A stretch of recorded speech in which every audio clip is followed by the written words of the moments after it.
देश के बहुचर्चित श्रद्धा कांड के आरोपी आफ्ताब पूनावाला ने कल साकेत कोर्ट में जमानत याचिका दायर की थी, जिस पर आज सुनवाई होनी है। ऐसे में आरोपी ने कोर्ट नंबर 303 में जमानत याचिका लगाई है, जहां कोर्ट ने बेल एप्लीकेशन को शनिवार तक के लिए पेंडिंग रख दिया है और अब इस पूरे मामले पर आज सुनवाई भी होगी। इससे पहले गुरुवार को देश के बहुचर्चित श्रद्धा हत्याकांड मामले में दक्षिण जिला पुलिस को बड़ी कामयाबी हाथ लगी थी, जहां मेहरौली के जंगल से बरामद शव के टुकड़े श्रद्धा के ही हैं और ऐसे में यह खुलासा भी हुआ कि दिल्ली पुलिस को बुधवार शाम को मिली डीएनए रिपोर्ट से हुआ है, जहां जंगल से मिले शव के टुकड़ों का डीएनए श्रद्धा के पिता विकास वॉलकर से मैच हो चुका है। तो बड़ी खबर आपकी टीवी स्क्रीन पर, जहां लंबे समय से इस पूरे मामले की गुत्थी सुलझती हुई नजर नहीं आ रही, लेकिन जिस तरह से परत दर परत पूरी तरह से ये मामला कहीं ना कहीं सुलझता हुआ नजर आ रहा है। इसमें तमाम तरह की यहाँ पर जो जांच कार्रवाई है वो पुलिस प्रशासन की तरफ से की गई, लेकिन इस बीच अब किस तरह की चीजें यहाँ पर सामने आती है, कैसा खुलासा होता है, वो देखना बेहद महत्वपूर्ण रहने वाला है।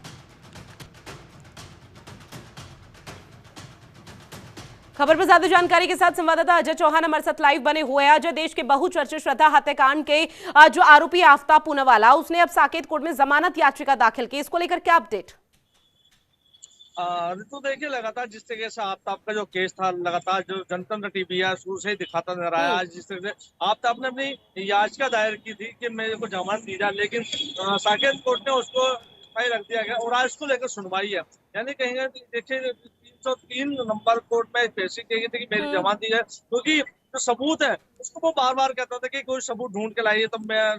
सजा लगता है। लेकिन उसके बाद दिल्ली पुलिस को जो डीएनए टेस्ट की रिपोर्ट जो मिली है वो कहीं ना कहीं आफ्ताब के खिलाफ जाती है, क्योंकि जो श्रद्धा के जो अंग मिले थे, जो कुछ जो हड्डियां मिली थी, वो उसके पिता से मैच हो गई है। अब जो बाकी जो रिपोर्ट बची है, यानी कि डीएनए टेस्ट के बाद में जो नार्को टेस्ट की रिपोर्ट है वो अभी बाकी बची है, अगर वो आ जाती है तो पूरा जो केस है अब वो सोचना नहीं आ रहा, क्योंकि दिल्ली पुलिस ने पहले ही कहा था कि जितने हमें सबूत मिले वो आफ्ताब को की सजा के लिए काफी है। अगर रिपोर्ट और आ रही तो हो सकता है कि आफ्ताब ने जिस तरीके से ये जंगल में अपराध किया था उसको फांसी की सजा तक दिल्ली पुलिस बिल्कुल अजय, कई ऐसे यहाँ पर खुलासे हुए हैं जो सीधा इशारा आफ्ताब की तरफ करते हैं और आफ्ताब ने खुद नार्को टेस्ट, इसके साथ ही पॉलीग्राफ टेस्ट जब हुआ था तो उस दौरान कई बातों कई जुर्म ऐसे हैं जो उसने खुद कबूल किए और क्यों इस तरह की हत्याकांड को अंजाम दिया, ये बात आफ्ताब की तरफ से कबूल की गई। लेकिन उसके बावजूद भी जमानत याचिका जिस तरह से यहाँ पर अप्लाई की गई है, तो ऐसे कोर्ट ने फिलहाल आज तक के लिए पेंडिंग रख दिया गया। तो अभी क्या रुख कोर्ट अख्तियार कर सकता है? क्या इसको लेकर किसी भी तरह की कोई जानकारी?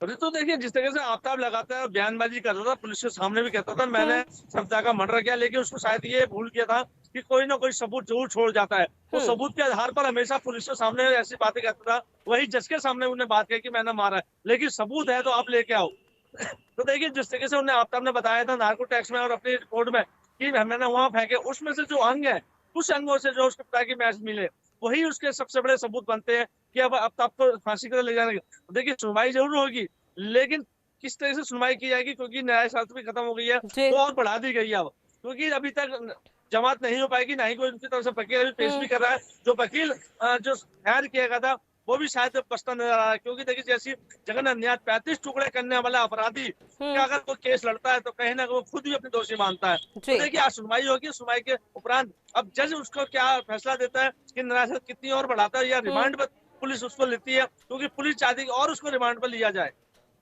बिल्कुल अजय, तमाम जानकारी साझा की उसके लिए शुक्रिया।